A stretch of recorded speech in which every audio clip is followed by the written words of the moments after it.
اوكي، عسلامة الناس كله، مرحبا بكم في بودكاست. اول مرة في قناتي نعمل بودكاست. عملت قبل انترفيو حاجة تشبه شوية لهكا، اني قعدت وحكيت وكل، فكيما تشوفوا عملت لكم اجواء متاع بودكاست. كيما تشوفوا كاس ماء. البودكاست يحكيو برشا، عرفت شنو يقعد يريق هميشية، عرفتها من الكلام. فلازم كاس ماء في بودكاست، لازم تلقى كاس ماء، هذيك حاجة اساسية. حط لكم هنا شوي ورد كتاب لهنا باش نظهر لين مثقف وكل. واليوم باش نحكيو في موضوع، بما انه اليوم عيد الحب في وقت تصوير الفيديو، وهو نهار 14 فبراير، لكن الفيديو يمكن يوم نهار 15 فبراير. باش نحكيو على عيد الحب، نحكيو على الحب بصفة عامة. هل الحب حقيقة أم وهم؟ مش باش يكون بودكاست عرفتوا نقعد نحكي، باش يكون فيه فهذا الكدرت شفازيت، فهمت شنو نحكيكم على شنو تعلمت، شنو تعريف الحب من تجارب الخاصة، من الكتب اللي قريتها، من البودكاستات اللي تفرجت فيهم، باش تستفيد، مش تعمل جو. فاركش فهمني، خذ لك كاس قهوة، خذ لك حاجة قولها معناها، واركش معنا باش تشوف حاجة مزيانة إن شاء الله. معرفش فيني عليت صوتي، نورمالمون بودكاست يبداو هكا، فهمت رايدين مازلت تعلم ما تاخذوش عليه، أما إن شاء الله باش تكون بودكاست مزيان تعملوا عليه جو. نحب نذكرك قبل ما نبداو البودكاست، فهمت قاعدين نعملوا في محتوى، قاعدين كما تشوفوا نحاول ديما نخدم ونطور من المحتوى نتاعي. فنتمنى كان عجبك الفيديو تحط لنا لايك، حط لايك توا. بعد كان عجبك البودكاست خليه، كان ما عجبكش نحيه. كان عجبتك الفيديوهات اللي نعملوا فيها، فهمت، عملنا سبسكرايب ونزل عليك النقوص باش يوصلك اول فيديو جديد. معناها كان هبطوا فيديو جديد يوصلك على بس نوتيفيكاسيون، تدخل تتفرج، فهمت. تقعدش الاول. ما اي شخص في الدنيا هذه عنده تعريفه الخاص للحب، من تجاربه، من الحاجات اللي قراها، من الانتوراج نتاعو، من كذا. عنده تعريف خاص للحب. أنا باش نعطيكم التعريف متاعي للحب. بالنسبة لي الحب هو إحساس لا إرادي، معناها حاجة مش أنت تحب تحسها فتحسها، لا، حاجة دي ذول كلنا متفقين عليها، إنه الحب يجيك من غير أنت الإرادة متاعك وكل. الإحساس هذا بالنسبة لي تحسه تجاه شخص معين. الشخص هذا بالنسبة لي هو الشخص اللي يخليك تخرج النسخة الباهية فيه. ايش معناه؟ معناه انت فما نسخة معينة منك انت تحب هالنسخة هذيك. كي تبدا انت على الحالة هذيك فتحب انت النسخة هذيك منك، انك تكون مثلا، انك تكون شخص فذلك، انك تكون شخص مقبل على الحياة، يحب الحياة، انك تكون شخص رومانسي، فهمت شنو هو، تحكي في الرومانسية، فهمت. انت النسخة هذيك تحبها منك، فتلقى الشخص هذاك اللي يخليك انت فذلك، فرحان، مقبل على الحياة، اجتماعي. مثلا انت تكون ماكش اجتماعي، لكن تحبك الشخص اللي يخليك اجتماعي ويخرج الشخص الاجتماعي اللي في وسطك، عرفت شنو هي. فانت تولي تحب الشخص هذاك، تتعلق به، تولي تحب ديما ما تكون معاه، فهمت شنو هي. لكن مش هذا هو الحب، لا، انا ما نختصروش فيه انه الشخص هذاك يخرج فيك الحاجه الباهيه فيك. هذه صحيح مسبب من المسببات، لكن ماهيش مسبب رئيسي. خاطر انت تنجم تحب شخص ما يخرجش الحاجات الباهيه فيك، فما حالات نادرة. لكن أنا ساعات نخمم ونقول أنت تحب شخص على خاطر الشخص هذاك هو يخرج فيك الجانب الباهي فيك. فأنت مثلا كي باش تخرج من علاقة معينة، باش تلقى روحك رجعت للجانب اللي أنت ما تحبوش، اللي هو أنك تبدا مدبر، انك ماكش مقبل على الحياة، انك فايدت كذا. فلهنا انت لازمك ببساطة تكتشف طريقة كيفاش ترجع الشخص هذاك اللي انت كنت تحبه، الشخص الايجابي كذا وكل. لأنها باش تتعب الحقيقة، نعطيك أنا من الآخر، باش تتعب في إنك ترجع الشخص هذاك اللي أنت كنت عليه مع الشخص الآخر. لأنها باش يظهروا الأصحاب، العائلة، اللي باش يعاونوك إنك تخرج الجانب هذاك اللي كنت فيه. فأنت كان وصلت خرجت الجانب هذاك فيك، وليت تعيش بيه، وليت تعرف طريقة إنك كيفاش تكون الشخص هذاك مهما كانت الظروف. فلهنا أنت ما عادش باش تأثر فيك العلاقات، ما عادش باش يأثر فيك الانفصال، ما عادش باش يأثر فيك حتى شيء، فهمت شنو هي. باش تولي اصلا ماكش انت بحاجه العلاقه ومش حاجه للشخص باش الشخص هذاك يخرج فيك الجانب الباهي فيك. لكن انا نحكي لك علاش فما تجارب، برشا تجارب تكون صعيبه في حياتك. انا واحد من الناس تعديت التجارب هذه، فهمتها. انك مثلا تتعب في حياتك بعد ما تنفصل ولا تبعد على شخص كنت انت تحبه، كان يخرج فيك الجانب الباهي فيك، كنت تحس الدنيا محلاها معاه، عرفت شنو هي. فنتصور اغلبيتنا اول من الاول نعيشوه الحاجه هذيك نعيشوها، عرفت شنو هي. ثاني حاجه هي التعلق. اخطا الجانب الباهي فيك، انت الشخص بيدو تتعلق بيه، تحس فما حاجات نجم تعيشها كان مع الشخص هذاك، تحس فما حاجات نجم تحكي كان مع الشخص هذاك. فكي مش يبعد عليك الشخص هذاك تحس روحك ما عادش عندك المواضيع هذيك كل، وكل حاجات باهي كنت تعيش فيها كل باش تلقاه مشيت، عرفت شنيا؟ فلهنا للاسف باش تقعد تلوج على معوض، وفما اللي يلقاه وفما اللي ما يلقاوش، شكون ينجم يعوض المقدر.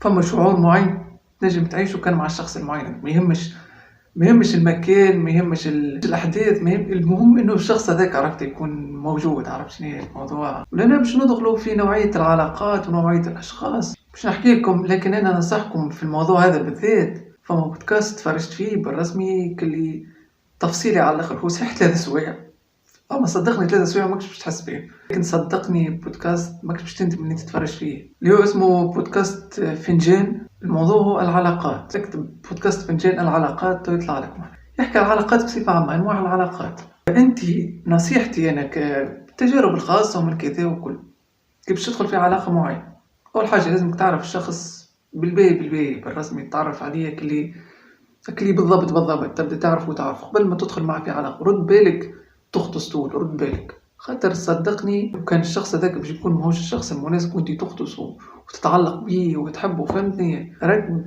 من بعد تشديها. هذاك علاش قبل ما تدخل في اي علاقة لازمك تعرف على الشخص بالباهي، هذه اهم حاجة.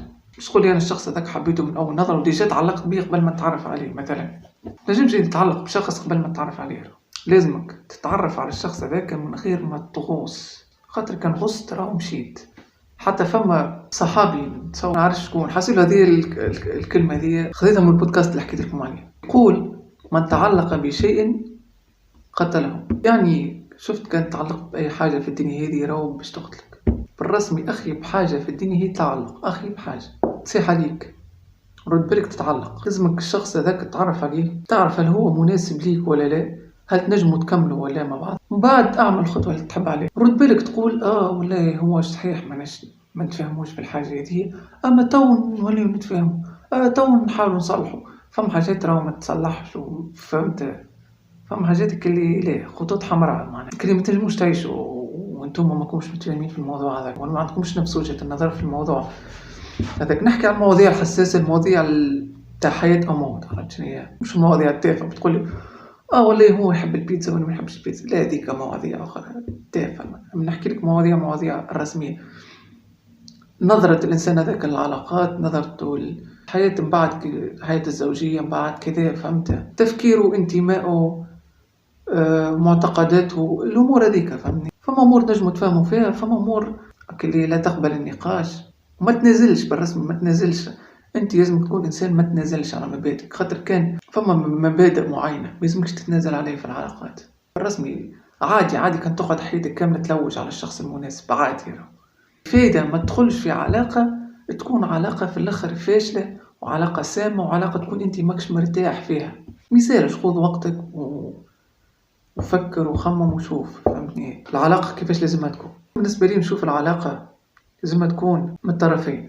معناه في الحب ما يلزمكش تكون بخيل، ما يلزمكش تكون متكبر. تكبر والشيء ذي مش موجود في الحب جميل. نحكي هنا على مستوى المشاعر. معناها انت مش هو تحب يقول لك ديما يحبك، ديما تحبه، معناها يعبر لك على مشاعر ويقول له راني نحبك، يقول لك كذا، وانت كلمه تقول له واش عرفتها وما تحكيش معاه جميل. لا لحظه نشرب عطشت. لازم يكون فما تساوي، زوز لازمكم تعبروا على مشاعركم، لازمكم زوز تحبوا بعضكم بالكلام وبالفعل وبكل شيء. مش كان انت راك محتاج للحب، حتى هو زاد محتاج للحب. هذه اول حاجه. ثاني حاجه التقدير، انك تقدر الحاجات اللي قدمهم لك الشخص ذاك. اخي بحاجه في الدنيا انك تنكر حاجه معينه، انه هو تلقاه يعمل معاك في حاجات باهيه وكل حب وكل وكذا، ومن بعد يمشي في بالك اللي هو يعمل في واجبه مثلا. يعمل في واجبه، اما انت زاد عندك واجب معين ما تنساش. لازمك بالرسمي تعرف اللي الشخص هذاك يعطيك حاجه معينه، هو راهو زاد مستحق حاجه معينه. لازمنا نعرفوا اللي نحنا رانا مستحقين الحب متاعنا. فمش كان انت مستحق حب، حتى الطرف الاخر هو مستحق حب. فبالرسمي البخل في الحب لا، ما تبخلوش بالحب. اعطيه حب، خرج اللي تحس بيه قوله واحكيه. اعطي الحب، ما تبخلش، ما تكبرش، ما تقولش تو كي يقول له انا نحبك تو يتكبر عليك، ولا تو يتضرب في روحه، ولا مش عارف. اعطي الحب. اعطي رو انك العطاء حاجه باهيه، ما تفهموش بالغلط. العطاء معناه انك تعطي حب كل حاجة باهية. راك انت كي مش تعطي حاجة، كي مش تعطي الحب والتعبر وكل مش ينقص منك شيء، بالعكس. بالعكس انت راك باش تنفع انسان، باش تخلي انسان يحس احساس جميل. فبالرسمي ما تبخلوش على الحب بالرسمي. ستوكاج يا جماعة باش يوفر. فهذا هو الموضوع اللي حبيت نحكي فيه، فهمت شنيا؟ والحب حاجة محلاها، وفي نفس الوقت تجم تحول لحاجة خايبة على الآخر، وحاجة تكون العلاقة توكسيك. فأعرفوا العلاقات اللي تدخلوا فيها، ما ترميوش رواحكم هكاك جوست أي خلينا ندخلوا في علاقة، أي خلينا نجربوا أي كذا. بالنسبة لي أنا من الأول لازمك تعرف باش تدخل في علاقات، باش ما تكونلكش عقد، ما باش ما تتعبش نفسيا، باش ما لازمك تعرف العلاقات تدخل فيها. لازمك من الأول تكون إنسان رزين. من أول علاقة باش تدخلها في حياتك لازم تكون إنسان رزين. أنا نعطيك باش تمشي في الدنيا صح. اسفين على الانقطاع يا جماعة، الميموار بتاع التليفون تعبى، بصاب فيه سيزون بتاع السيري 13 reasons why. تلزيت اني نقص نهارتها، ورجعت من النهار اللي بعده كما تشوفوا برشا حاجات بدلت. حجمت، بدلت الزاوية بتاع التصوير. اليوم نهار 15 في اليوم باش يهبط الفيديو. حبيت نختم، تحسيت روحي قلت كل شيء وما عادش حاب نطول عليكم اكثر، والميموار بتاع التليفون معناها معبي وكل. كان عجبك الفيديو معناها اكل لايك وسبسكرايب، وانزل على النقوز باش توصلك نوتيفيكاسيون اول ما يهبط فيديو جديد. كيما تشوفوا قاعدين نطوروا ونحسنوا برشا فيديوهات تحفوني جاي في الثانية. نشوفكم في الفيديو الجاي. بيس.